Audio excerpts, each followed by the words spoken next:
اس آیت کریمہ میں اللہ تعالیٰ نے فرمایا لا اکراہ فی الدین، دین میں کوئی سختی نہیں ہے۔ اب یہ اس وقت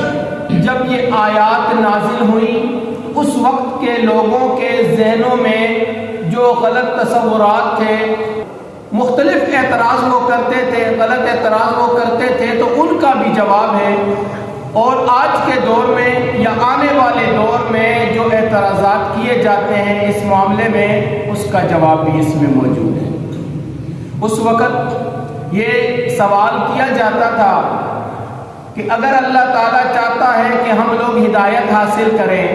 اللہ تعالیٰ چاہتے ہیں کہ ہم لوگ شرک نہ کریں، تو پھر اللہ تعالیٰ ہمیں شرک سے روک دیں اور ہم گناہ نہ کر سکیں، ہم برائیوں میں مبتلا نہ ہو سکیں۔ تو اس کا جواب دیا گیا کہ لا اکراہ فی الدین، دین میں داخل کرنے کے اعتبار سے کوئی سختی نہیں ہے، اس لیے کہ اللہ تعالیٰ نے جس مقصد کے لیے، جس امتحان کے لیے ہمیں دنیا میں بھیجا ہے، اگر وہ ہمیں مجبور محض بنا دیتا، جس طرح فرشتے ان کے اندر گناہ کا مادہ ہی نہیں ہے، ہم گناہ نہ کر سکتے، تو پھر تو امتحان کا مقصد ہی فوت ہو جاتا۔ لہٰذا اللہ رب العزت نے ہمیں دنیا میں بھیجا ہے تو اختیار کی آزادی دی ہے، اور اس کی بنا پر ہمارا امتحان ہو رہا ہے۔ پھر اللہ تعالیٰ نے ہمیں عقل عطا کی، تو محض عقل کی بنا پر بھی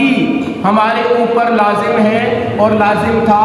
کہ ہم حق اور باطل کا فرق کر کے حق کو اختیار کریں، لیکن اس کے باوجود اللہ تعالیٰ نے ہمارے اوپر بہت بڑا کرم اور احسان کیا، اور ہر زمانے کے اندر اللہ تعالیٰ نے اپنی کتابیں، اپنے نبی، اپنے رسول مبعوث فرمائے، جنہوں نے لوگوں کو ہدایت کی طرف بلایا، لوگوں کی صحیح رہنمائی کی، اور انہیں گمراہی اور غلط کاموں سے بچایا۔ تو یہ اللہ تعالیٰ کا محض احسان ہے، لیکن اللہ تعالیٰ نے ہمیں مجبور محض نہیں بنایا، بلکہ حق اور باطل واضح کر دیا، اور اس کے بعد ہمارا کام ہے، ہمارے اوپر لازم ہے کہ ہم حق کو اختیار کریں گے تو ہم کامیاب ہو جائیں گے، ورنہ ہم ناکام ہو جائیں گے۔ اور اسی طرح یہ آیت کریمہ کا حصہ باقی جس طرح دوسری آیات ہر زمانے کے لیے عام ہے، ہر زمانے کے لوگوں کی رہنمائی کرتی ہیں، اس طرح آیت کریمہ کا یہ حصہ بھی قیامت تک کے آنے والے لوگوں کی رہنمائی کرنے کے لیے ہے۔ اب یہاں فرمایا کہ لا اکراہ فی الدین، دین میں کوئی سختی نہیں ہے۔ وہ لوگ کہ جو اس بات کا دعویٰ کرتے ہیں کہ دین تو، اسلام تو تلوار کے ذریعے سے پھیلا ہے، حالانکہ یہ محض ان کا دعویٰ، اس کی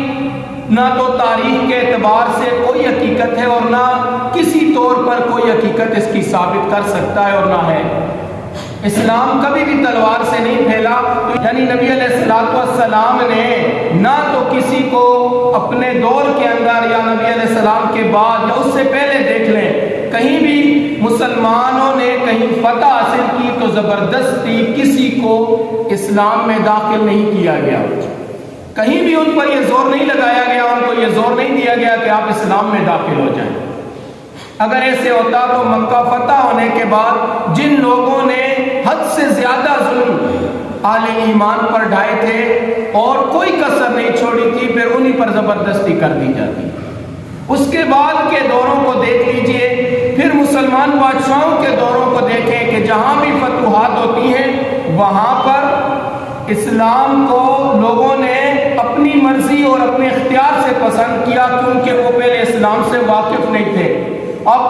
باقی نظاموں کے ظلم کے نیچے دبے ہوئے تھے اور غلط فہمی کا شکار تھے۔ جب انہوں نے اسلام کی حقیقی روح کو دیکھا، حقیقی اسلام کو دیکھا، امن و عدل و انصاف کو دیکھا، تو پھر اس کے بعد انہوں نے اسلام کو بائی چوائس اپنے اختیار سے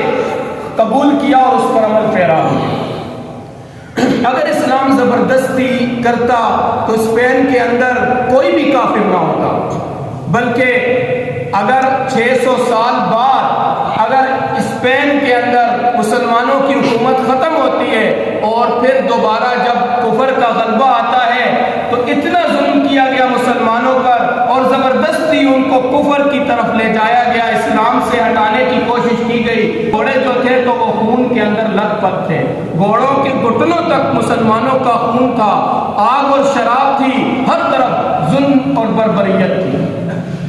اسلام نے کوئی زبردستی نہیں کی۔ اگر زبردستی مسلمان ہونے پر کی جاتی تو آج انڈیا کے اندر مسلمان اقلیت میں نہ ہوتے، ہندوستان کے اندر مسلمان اقلیت میں نہ ہوتے، بلکہ مسلمان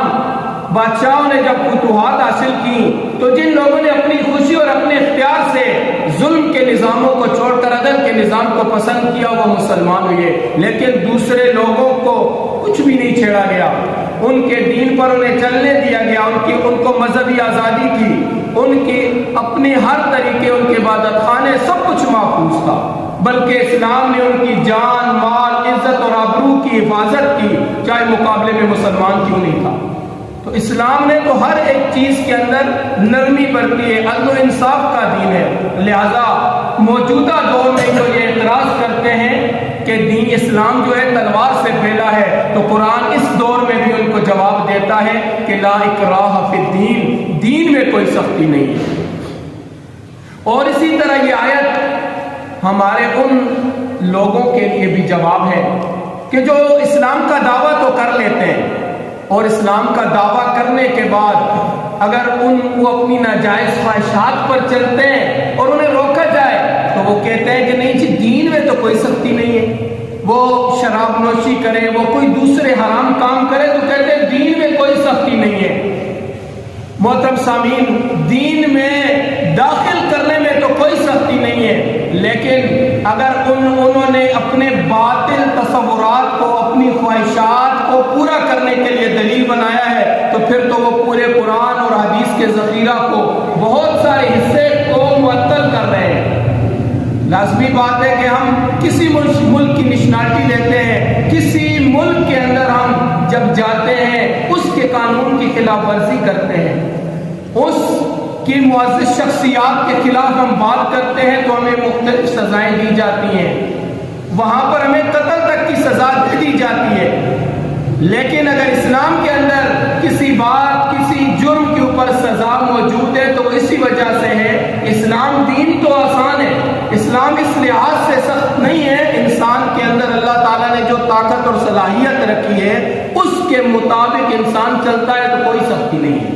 اسلام کے اندر اپنی مرضی سے داخل ہوتا ہے، کوئی سختی نہیں ہے، زبردستی نہیں کی جاتی ہے، لیکن اسلام کے اندر بھی پھر رہ کر اگر وہ ظلم کرتا ہے، حد سے تجاوز کرتا ہے تو اس اعتدال کو، عدل و انصاف کو برقرار رکھنے کے لیے پھر اسلام نے کچھ حدود دی ہیں، تعزیرات دی ہیں، قصاص کی شکل میں